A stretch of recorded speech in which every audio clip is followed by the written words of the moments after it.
Thank you so much. You've been very patient to stay with us for the duration. This final part of our symposium will be moderated by Emma Acker, who is the Assistant Curator of American Art at the Fine Arts Museums. She's been part of our curatorial staff here since 2008. Emma contributed an essay to the catalogue for the Berkeley years and worked closely with the Diebenkorn Foundation to compile the comprehensive chronology in that publication. She has a BA from Brown University and an MA from the University of Southern California, and she's held curatorial positions at the Getty Research Institute and the National Gallery of Art, and has been the recipient of research grants from the National Gallery, the English Speaking Union, and the Paul Mellon Center. She'll be moderating now a short discussion between today's speakers, which will be followed by questions from the floor. Thank you all for being with us. Well, I first want to thank all of you for your absolutely wonderful presentations today. Just an incredible kind of breadth and diversity of perspectives. I was thoroughly engrossed for the entire duration of the program today, so thank you so much. My first question I want to address to Tim, but I invite all of you to jump in afterwards with any thoughts you might have.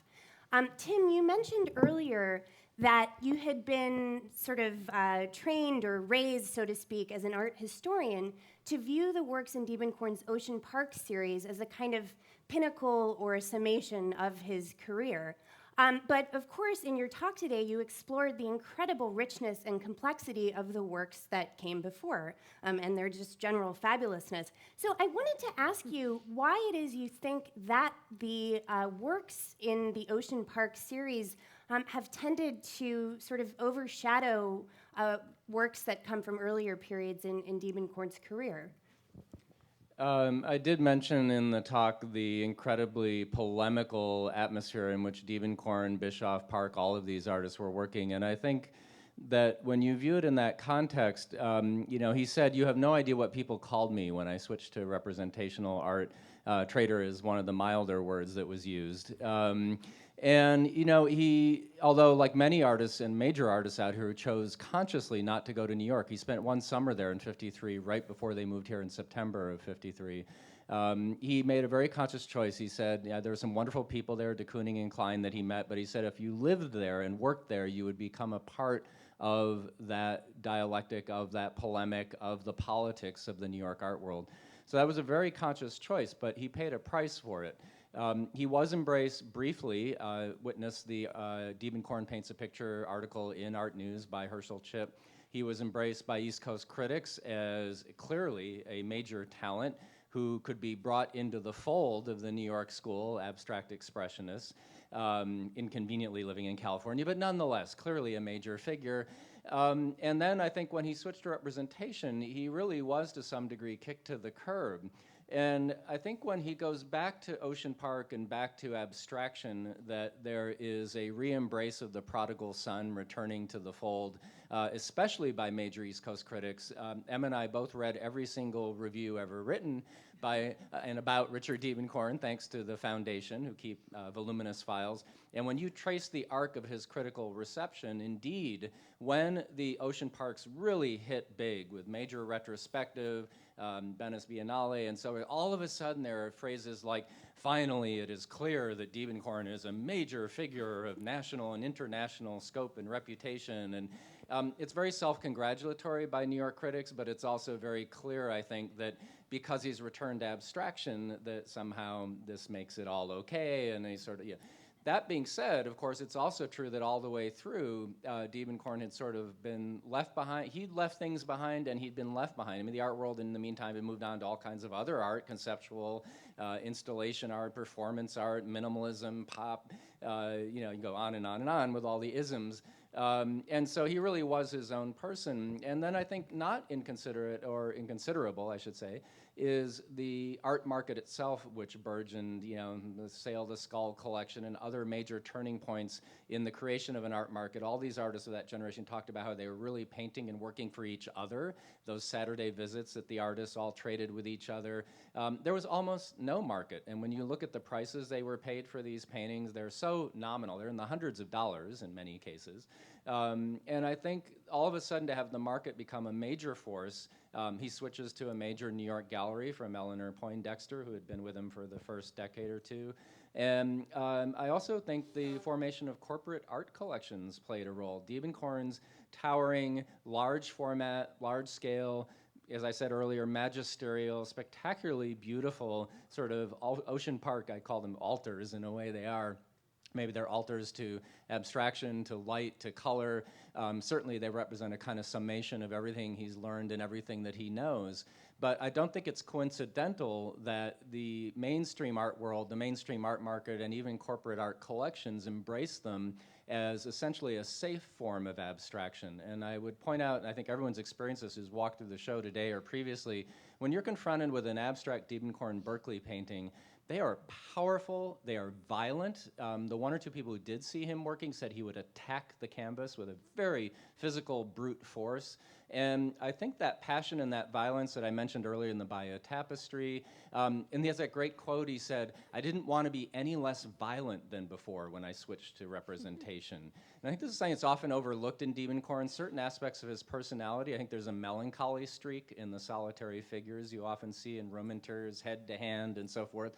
But there's also a channeled violence, and I'm using his words, and he uses the word violence several times in his interviews about his own work, that really is quite remarkable, and it's the sort of tempering and channeling of that violence that creates the great sort of power of these works. So that's a very roundabout way of answering the question, but I think it shows the degree to which, although Diebenkorn rejected curatorial, critical, collector opinion, as it were, to a very high degree, and really followed his own vision and his own star, nonetheless, once the works leave the studio, they go out in the world and they are subject to all these critical fortunes and market forces.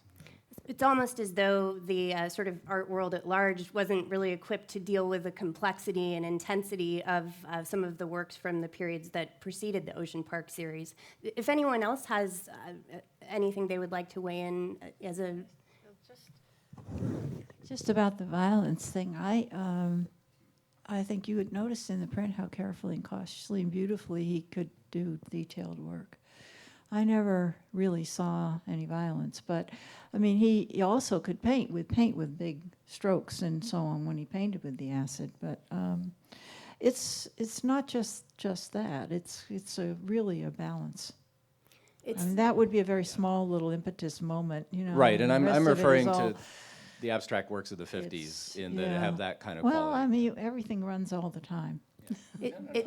It's that notion of tension beneath calm that he sought. And I think his two greatest art historical heroes, Cézanne and Matisse, both have that. Cézanne in particular, I think the psychological component beneath Cézanne's works, there's great intellectual rigor, but there's great passion there as well. When you look back through Cézanne's works, including some that are slightly odd or unusual to people that have that kind of, in some cases, actually. Passion and violence are not exactly the same.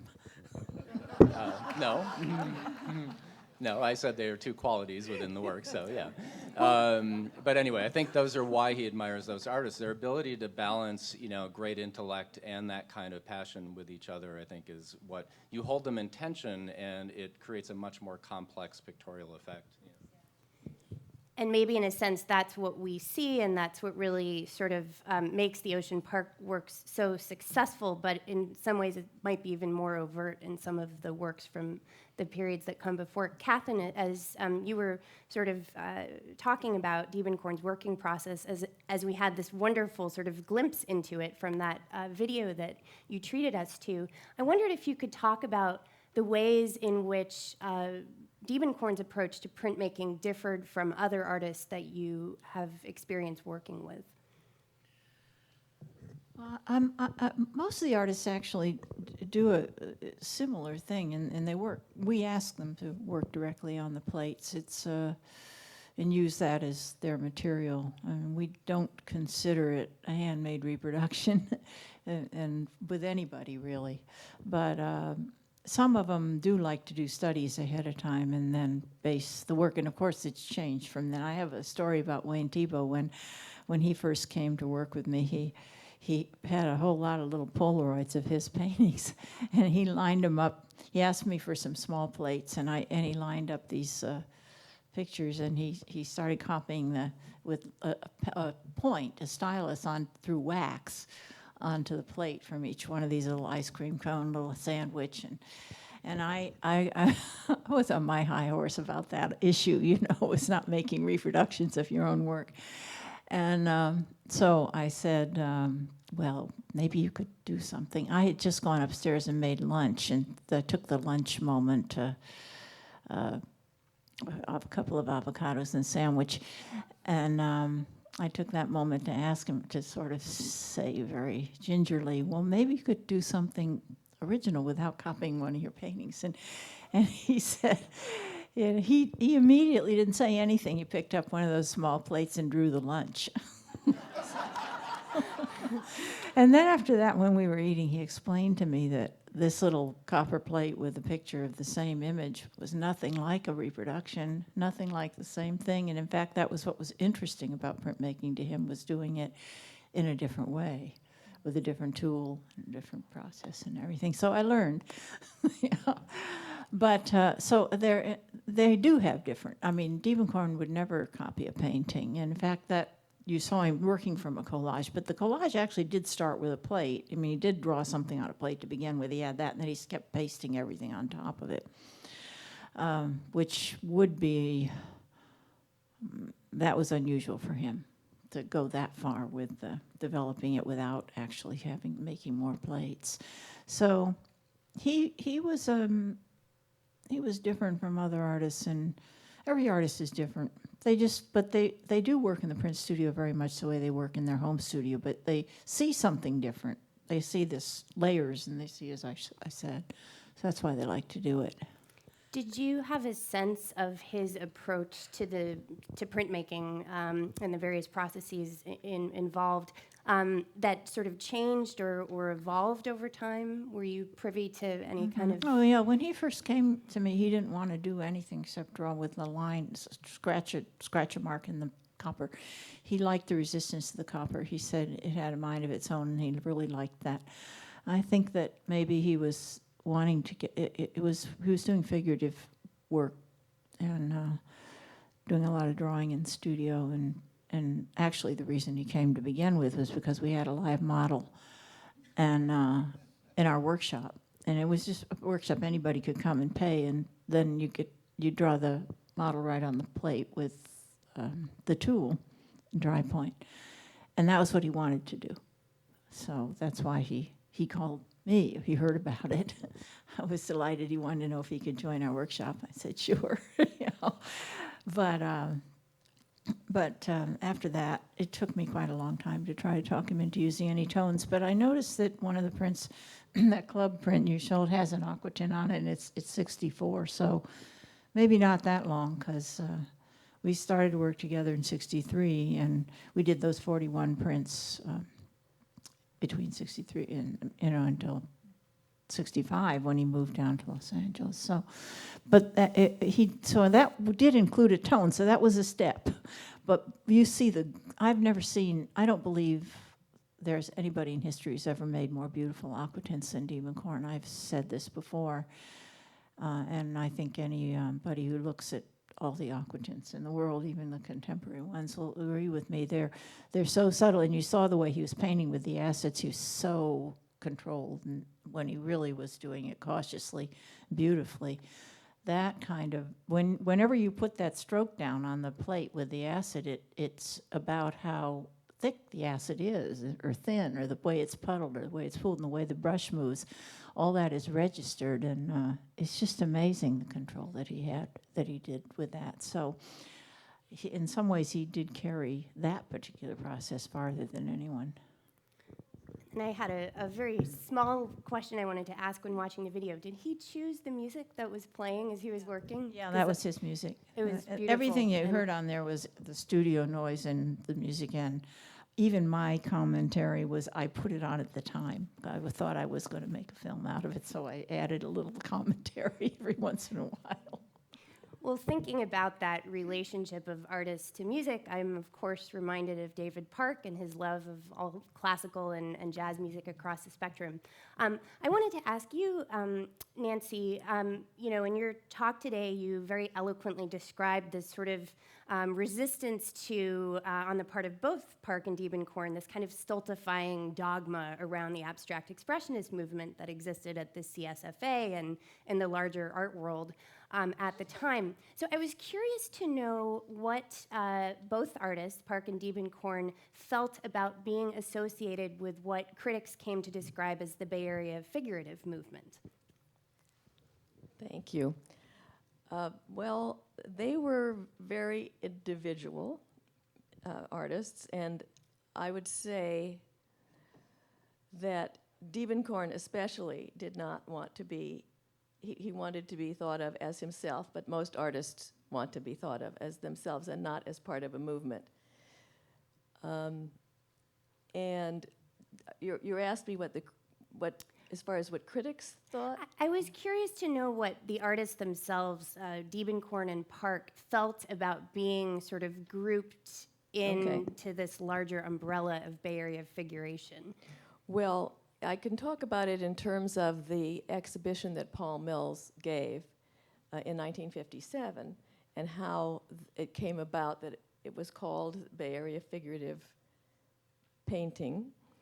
And David Park was happy to be thought of as the father of Bay Area figurative art. He didn't want the kind of label that Paul Mills had in mind for the exhibition. He thought that this was the most descriptive, something that an artist would use, but not a curatorial, exciting label. So he liked that. But both Diebenkorn and Bischoff did not want to have kind of a leader idea, and they also almost didn't want to just have they didn't want to have the three of them. They were pretty insistent that it would include more artists in it, and it ended up having 12 artists. And and a few others who could have chosen to be in it, such as Louise Smith, who was away. So I would say that Park was more interested in it being a movement, not being a movement, but being an associated group. And Diebenkorn wasn't, and that was always his stance. Although I think others looked to him after Park died to carry it further, but that wasn't what he wanted to do. Thank you. Yeah, that makes sense given sort of his ambivalence from the start about movements in general and sort of any kind of artistic straitjacketing, the term he used to describe abstract expressionism. Janet, you illustrated in your lecture today so beautifully this notion that Diebenkorn himself describes and that many of you here quoted him saying of sort of exploring a modernist tradition and extending it, and that this is a practice of Diebenkorn and also of Wayne Thiebaud and Robert Bechtel, his colleagues and in the case of Bechtel, sort of successor. And I was just struck, there's this wonderful sense of Diebenkorn looking back to a figure such as Matisse. That incredible comparison between the Zora on the terrace and the Ocean Park was pretty mind-blowing, and I hadn't sort of thought of it before. And that's such a nice segue to the notion that Diebenkorn is then kind of passing on the torch to a contemporary such as Thiebaud and then a figure such as Bechtel. I was struck by the fact that the two artists that you discussed, Thiebaud and Bechtel, are both West Coast based. And I wondered if this was a kind of happy accident, perhaps attributable to their proximity to Diebenkorn, or if there's something that could be said about, approaches to art making here on the West Coast. Well, right. Yeah, it's a great question. I mean, I think that for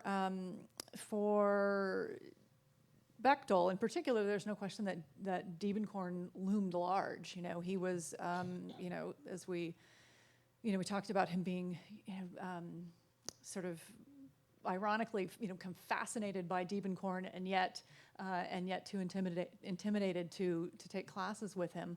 And then, only I think realizing himself over, over a period of years that he really was paying such close attention that he could really benefit from that and embrace it. So I do think that we do tend to pay close attention to our, the people that are in, that are, are living in our midst, our neighbors and colleagues and friends, and the fact that, that Diebenkorn was someone that was here, I think probably, made a huge difference. And likewise with Thibaut, as we know from how, how closely he studied the things that he had an opportunity to see. So, I mean, Thibaut was very definitely looking at, all kinds of art, but to have an occasion to have a really direct firsthand experience with Diebenkorn's work, no doubt changed things. I mean, I've never asked, either one of them about whether part of their attraction to Potrero Hill might have been the fact that they were, the Diebenkorn might have in fact sparked a fascination with that landscape. I mean, we know how much they both liked the cityscapes that Diebenkorn did, but then they both moved there, and not that that's where Diebenkorn was living, but they both sought out these places that are just crazy hilly with all kinds of vistas, sort of worthy of, the streets of San Francisco and other dramatic chase scenes. Yeah, Bullet. Yeah, exactly. Which we should all go out and see now. Yeah, I think there's something about that sense of place, which is obviously overtly connected to this area, but does seem to play such a role in the work of these figures and other artists who are based out here. And I wanted to ask you, Susan, you talk about this really fascinating sort of way in which photography has contributed to a kind of image making, not in literal terms, but in terms of sort of creating a cult of personality around artists. And this is a rather timely topic as we prepare to mount an exhibition of Georgia O'Keeffe, one of the most famous examples of an artist who deployed photography to construct a kind of public identity. Obviously, Diebenkorn appears to have been a little bit more gun-shy in that regard, or ambivalent, but he did allow Mandel into his studio, which was quite a step for him, it sounds. So I wondered if you could talk a little bit about why it is that you think that photography as a medium is so suited to this kind of celebrity building for particularly 20th century artists. Wow. I have to confess it's not a subject that has really interested me. It's definitely one aspect of photography. So I'm not sure that I'm really the person to ask that question to. Fair enough. Maybe it would be better, and you did touch on this in your talk today, to speak a bit more about what you know through perhaps conversation with Rose to have been Diebenkorn's sort of attitude towards this aspect of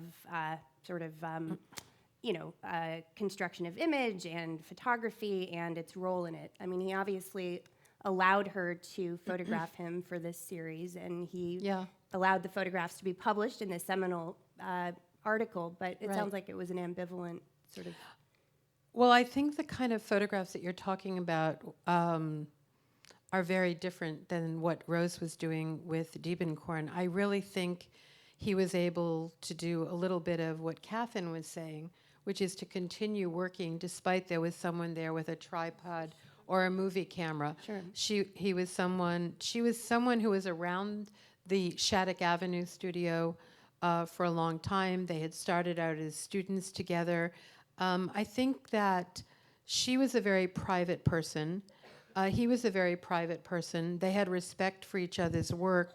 And I think that she also was more interested in a kind of psychologically charged photograph.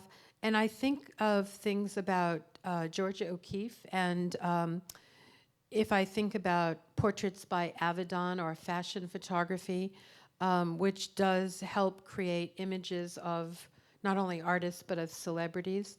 I think it's a very different kind of thing than what Rose was interested in doing. Rose's portraits are more like Minor White's portraits. They're looking to capture something that's internal in the person, whereas most of the photographs we think of in terms of Georgia O'Keeffe are perpetuating this idea of her as an icon. And so one of the things that those photographs do in people, like Karsh did that, celebrity portraits, the portraits of Georgia O'Keeffe, I think of a lot of those kind of portraits as rather cold and distant and superficial and not penetrating who the person is. I feel that some of the artists that were doing that, either in the fashion industry or in the let's make an icon industry, there's a sameness about their work. So it's more, it has more the stamp of the maker than of the subject. And I think that's kind of the opposite of what Rose was doing. And the other reason maybe why I haven't been focused on that as a subject is because in those cases, I'm urging people to get back to the art of the artist. An example is this famous photograph by Judy Dater of Imogen and Twinka, where there's Imogen as a very old woman peering around a tree in Yosemite, looking at Wayne Thiebaud's daughter, Twinka, who's naked. And for many years, that photograph represented Imogen Cunningham, and I was always disturbed by that because it wasn't about Imogen Cunningham's photography. It was about Imogen and Twinka. Imogen as a celebrity, very old person with a peace sign around her and a hat on and a long skirt, and then this much younger artist who was seen naked and looking very sexual around the other side of the tree. So I think we're talking about two different kinds of portraits. Yeah, no, absolutely. And as I think more about those Mandel images, there's a sense that Diebenkorn has allowed her into his world, but that it's really a kind of unfiltered vision of that world. It's really, again, as with your video, this glimpse into his process. Yeah. It's sort of an unmasked view, so to speak. Well, I want to turn the dialogue now out to you, the audience, to see if you have any questions that you'd like to ask of our panelists. So if you do, please raise your hand and I'll be sure to, yes. So I had a question that touches on comic book captain and that affected the work. Great, and I'll just try to paraphrase the questions so that everyone can hear them, so please jump in if I haven't hit the points correctly. But the question is about place and scale in Diebenkorn's work, and also as a corollary, whether the move from the Bay Area to Southern California affected his work in those regards in any way. I'll defer to other people. I'll just pass on two things that I've noticed about scale. One is there are many comments from Diebenkorn in interviews where he said, well, I would be working on a major painting, I would encounter some difficulty, and then I would start something small, a drawing or a small painting, but the small paintings ended up always being just as difficult as the big paintings. And I think Seawall, which we are very lucky to own, thanks to Phyllis Diebenkorn, who gifted it to the museum, I think is, inch for inch, one of the most extraordinary paintings he ever did. Some may be more prosaic. Santa Cruz Island, they're traveling there to the island off the coast of Santa Barbara in the summer, and there may be a portability factor that plays in there. But I want to mention one other issue of scale that I'm aware of that he talked about in interviews in the Ocean Park period in Southern California, that many of the Diebenkorn Ocean Park paintings, first of all, there's the prosaic that they have to fit through the doorway, and he said that was the maximum, and I believe it's 96 inches or something like that. But, okay, up to a point. But the one thing I do want to say about them is that many of them seem to have a human scale, that in fact, if you extended your arms, like the famous Vitruvian Man drawing by Leonardo, you would have a approximation of a sense of the encompassing circumference and span of a human being. And I don't think that's a coincidence for an artist who was so strongly drawn not only to the landscape, which we feel to some degree pervades all of the work, temperamentally perhaps I was always a landscape painter, he said, but also the figurative that he'd left behind. But when you get to that last room in the exhibition, you kind of look at them not unlike the cityscapes. He was asked many times, why don't you do more cityscapes? They're so astonishing, but as Janet pointed out, there are perhaps only half a dozen or 10 or 12, depending how you count them, in terms of major paintings. And I would say the same thing, that for someone who's so deeply hardwired to respond to human beings and figuration, that perhaps he is the figurative human presence in those Ocean Park paintings, just like the club man drawings I referred to, where he is fused with, or a human being, a male figure is fused with the club symbol, the playing card symbol, as it were, that perhaps he is present in other ways, shapes, or forms. But I think the human scale of the otherwise seemingly completely abstract Ocean Park paintings is an important element of their composition. He of very tall stature and very long limbs. Yeah, absolutely. Actually, someone made a great point the other day that maybe some of the aerial perspectives in his work with the still lives were just Diebenkorn peering down from on high as a tall man. Actually, I think that's not bad, but he always used the gold section in designing his prints, the size of the plate and the size of the paper. I think a lot of it is about human scale. And there's a big line in art theory or whatever right now because of the huge things with abstract expressionism and the way everything goes off the sides, and it's really about, it's like you're seeing the universe there, or you're seeing it, you can't see it all. It's deliberately so large, or it's deliberately painted in such a way that you don't have a feeling that as a human being you can take it in entirely. You have to see fragments, and he was kind of the last of the great human ones, human-oriented ones. I wanted to mention something, and maybe Tim or Emma can elaborate. When I was preparing the lecture and looking at the Mandel negatives, suddenly I noticed this painting of a man, seated man, and that was one of Rose's photographs. And I thought, maybe he didn't paint over that painting, because here it is as a negative. And then I went through your book and realized that there's a very small painting of a seated man in your show, owned by Gretchen and John Bergruin, that looks very similar to the seated man on the much larger canvas that gets painted out and becomes The Woman by the Ocean, and that the small painting is also dated 1956. So I'm assuming that the small painting of that seated man existed before he took the large canvas and painted over the figure, but yet the figure in the large canvas almost looks completed before he turns it upside down and obliterates it. So maybe sometimes he's working simultaneously with a similar motif in both a large and small format? I don't know. Yeah, and you pointed out, which was wonderful to see the full Art News article, which you showed, which there is a small sketch, and that's really, from what I understand from the family and the foundation, almost unheard of. I mean, it's very rare for there to be a direct correlation, like not unlike the Berkeley No. 3 that I showed the two nudes in the final, or not final, but the painting, Berkeley No. 3. So it's a very complicated question. What I can say about it is, well, first of all, the small painting in the show of the seated figure, many people, including myself, feel might be Elmer Bischoff. It seems to have that very distinctive head that he had. Men are very rare in Diebenkorn's art, which is interesting in itself. It's interesting that he started with one in the, so to speak, Art News article painting and then painted over it.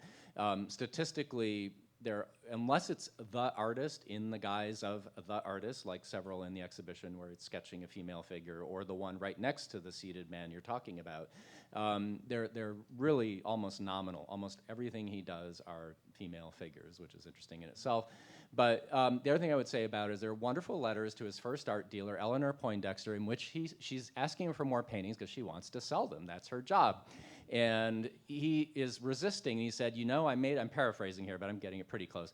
I made a mistake the last time I sent you a painting or paintings because I hadn't finished the whole group. And I need to make a realization for the whole. And I know I need to stick with what I know is right, which is to keep them all together until they're finished. Because otherwise, he said, for example, right now, I'm working on this landscape. But soon as I make those changes, I may need to do something with the still lifes over there. And you're thinking, how is that possible? Why would the landscape over there have to do with the still lifes over there and so forth? But it does suggest the degree to which he saw everything as a totality and interconnected. And so indeed, that painting of the seated half-length male figure that may or may not be Elmer Bischoff might have been in the studio or already extant. In the article is a small pencil sketch that, the article says, well, he had this little sketch, but then he just took off from there. Well, it was in the studio because it's one of the Mandel negatives. The other thing that came to mind about what you said is the idea of a sequence. Some of these artists are working in sequences, and even though Diebenkorn didn't call them a sequence, he's working with a similar theme, whether it's a landscape or a figurative theme. And I love the idea that he wanted to kind of complete that before sending them out into the world of the gallery. And the Berkeley series, as a series, as Tim discusses, is really interesting in the sense of iterating. I'm going to open it out. I think we have time for maybe 2 more questions. Yes, Oh, sorry. Sorry, I think we'll go in the front. Thank you. Go ahead, please, Mrs. I'm interested in knowing who, if there were any painters that David Park was enamored with, previously, historically. Yeah. Thank you. Yes, I mentioned several. Piero della Francesca, he loved. He really liked a lot. Well, Piero did actually influence him in the kind of in certain aspects of figures, and in having a series of people. For example, in some of his band paintings, you see little bits of people. You see the drummer and the various people in the painting, and you only see a sliver of each one of them. And it's kind of like a certain organization of Piero's paintings. So Piero did influence him. And Picasso, he liked very much. He was very interested in, and you can find many examples of Picasso ideas in Park's work, for an example, and Uccello, and also as I mentioned, the Boston Impressionists. But he had a repertoire of people that he liked. In fact, in one of the Art Institute pieces, archive lists, he has quite a long list of artists that he really cared about and liked. But as you say, for influence, that's not all of them probably influenced him. I actually just noticed something sitting here during your lecture, which I hadn't noticed before. And this speaks to the question that was asked earlier of everyone about the sort of bifurcation of East and West Coast, including the critical bifurcation, so that, artists here hardly seem to exist at certain points in the 1950s and so on and so forth. It goes 2 ways. So artists look at other artists' work, either in person or in reproduction. Everyone who's spoken with artists of these generation, I'm going to say the 40s and 50s, the post-war period, has talked to an artist who said, I'd never seen a de Kooning. For 20 years I didn't see one, but I looked at Art News, where Woman 1 was published in de Kooning paints a picture, and so on and so forth. So that's very important, because every artist I've talked to talked about that first experience of actually seeing a Picasso, a Matisse, a Cézanne, a de Kooning, whatever it might be. It was totally different than those wretched 1950s colors that we all look at in those old magazines, right? Not to mention the texture and the brushwork and all those other things so important to artists. So that's one thing. But I was thinking earlier, has anyone ever actually looked at New York artists to see who might have been influenced by Diebenkorn? And if they were, would they acknowledge it? Or would it have been, right? Would it have been perceived in the 50s and 60s as like, oh God, to say you're following a California artist, and all that prejudice was pervasive, which it was. So the person I noticed was Milton Avery. Looking at these, you're showing these slides, and some reason just 1 or 2 of them all of a sudden including bathers and beach scenes. It really struck me, these kind of, the way the figures are constructed and the abstraction of physiognomy and human form and the sort of mise en scène of these beach scenes and oceans and water and I won't go on, but I mean, it would be very interesting to pull out a Milton Avery monograph and the David Park books and sort of flick back and forth. And yet, so it's a two-way thing too. I don't know if he ever acknowledged that possibility, but when you look at them, I mean, Milton Avery was a towering figure, right? Mark Rothko gave Milton Avery's eulogy, right?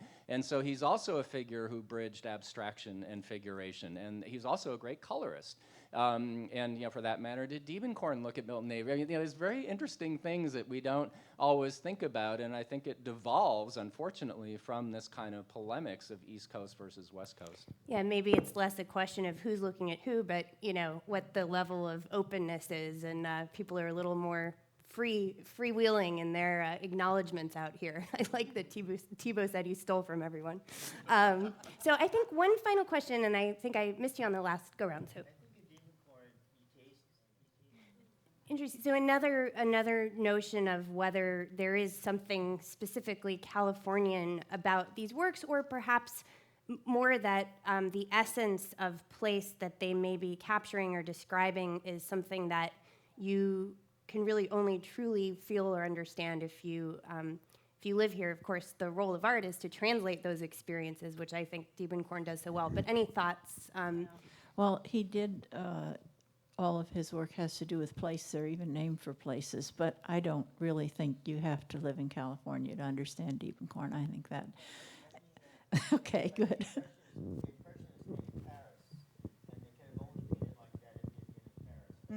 I see. Yeah, it has some comes somewhere out of it. Probably that's true of all the artists. And the New York artists from Abstract Expressionism, a lot of them were pretty New York. But people understand it from all over, whether they live in New York or not. So I don't think that's the feeling that Diebenkorn is a local artist and people around here appreciate him, but nobody else is too as much of a sore spot for those of us who appreciated him. To let that go by as any possibility, Absolutely. But I do think there's some wonder. There's the quote that Diebenkorn has describing the sort of influence of the palette and topography of Northern California on his Berkeley works. So, that's an interesting acknowledgement. I mean, it's hard for me to say because I'm a Californian, so I'm not completely objective, but I would say to fully appreciate them, you have to see them in person. Mm-hmm. And so, Diebenkorn was certainly showing his work in New York, and people were seeing those paintings, and I think it's the great gift of assembling the body of work that you have for us in this exhibition, that we're able to see them in so directly, and it makes an enormous difference. I mean, you've pointed out any number of things to us, Tim, in your talk about the coffee cup that's underneath, or the eyeglasses that are in the Stanford painting, or the painting that is one of S.F. MoMA's loans of a woman sitting on a porch and. That used to have a palm tree in it that he obliterated. But if you look closely, you see all the fronds. They're still there. They're still there in the pentimenti. But that would be impossible to see in reproduction. So I think to have a kind of any sort of lens into his process, and how what a gift it was for him to kind of layer his paintings and then show that. You just have to be there, and fortunately, we all are. I would just like to say that I think it's a gift that the abstract and figurative periods came together in one show. I think it's a revelation that everyone who knows Diebenkorn couldn't really appreciate until that you see him side by side in one room. In one gallery. And I think it's a very felicitous and wonderful thing you've done. Well, thank you so much to you all for participating and sharing your insights, and to you for joining us today. Thank you. Thank you again so very much. I wanted to just announce each person again. Tim Burgard, Nancy Boas, Janet Bishop, Catherine Brown, Susan Ahrens, Emma Acker, and Julian Cox. Let's give them all a very warm, warm round of applause. This was a beautiful day. To further delight your senses, there is an opportunity if you'd like to get books signed. We have a variety of books on sale in the bookstore. You may already have some on hand, so please feel free to come up and say hello to all of the speakers and to get books signed if you like. Thank you again so very much. Have a great afternoon.